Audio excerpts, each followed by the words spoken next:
ঢেকিয়াজুলি বিধানসভা সমষ্টিৰ তিনিবাৰৰ বিধায়ক অশোক সিংঘালে দ্বিতীয়বাৰৰ বাবে মন্ত্ৰিত্বৰ শপত গ্ৰহণ কৰিব আজি আৰু ইয়াকে লৈ ঢেকিয়াজুলিবাসী উৎফুল্লিত হৈ পৰা পৰিলক্ষিত হৈছে।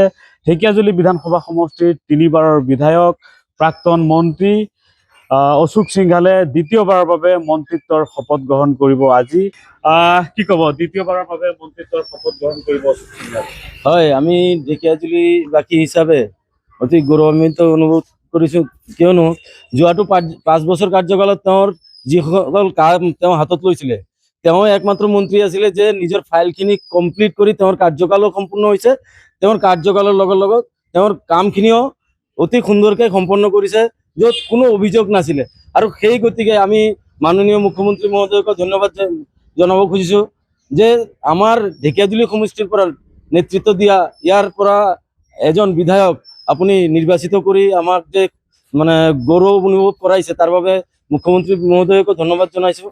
তাৰ লগত আজি ঢেকিয়াজুলিবাসী অতিকৈ আনন্দিত যে আমাৰ ইয়াৰ পৰা ঢেকিয়াজুলিৰ পৰাই এজন বিধায়ক আজি সমগ্ৰ অসমতে মন্ত্ৰিত্ব লাভ কৰিব আৰু চবতকৈ আমি উপকৃত হ'ম বুলি আমি আশা ৰাখি অতিকৈ আনন্দিত হৈছোঁ।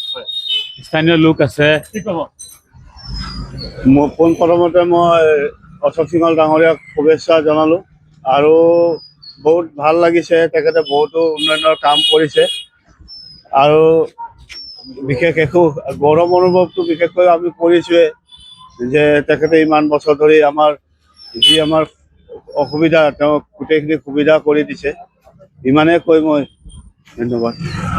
আৰু লোক আছে, তেওঁলোকৰ সৈতে কথা পাতিম। কি ক'ব আজি মন্ত্ৰিত্বৰ মাননীয় বিধায়ক অশোক সিংঘাল ডাঙৰীয়াক আমি ধন্যবাদ জ্ঞাপন কৰিছোঁ যে তেখেতে আমাৰ সমষ্টিৰ পৰা এজন নিৰ্বাচিত মন্ত্ৰী হোৱাৰ সুযোগ পাইছে।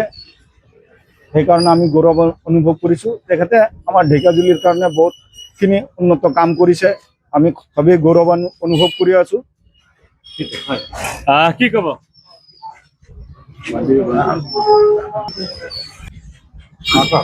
আমাৰ ঢেকিয়াজুলি সমষ্টি বিধায়ক তথা অসম চৰকাৰৰ যিটো মিনিষ্টাৰ আমাৰ অশোক সিংঘাল ডাঙৰীয়া যিমান কাম কৰিছে, তাৰ কাৰণে আমি বহুত গম্ভীৰ যে এনেকুৱা ছাৰ পাবলৈ বহুত টান।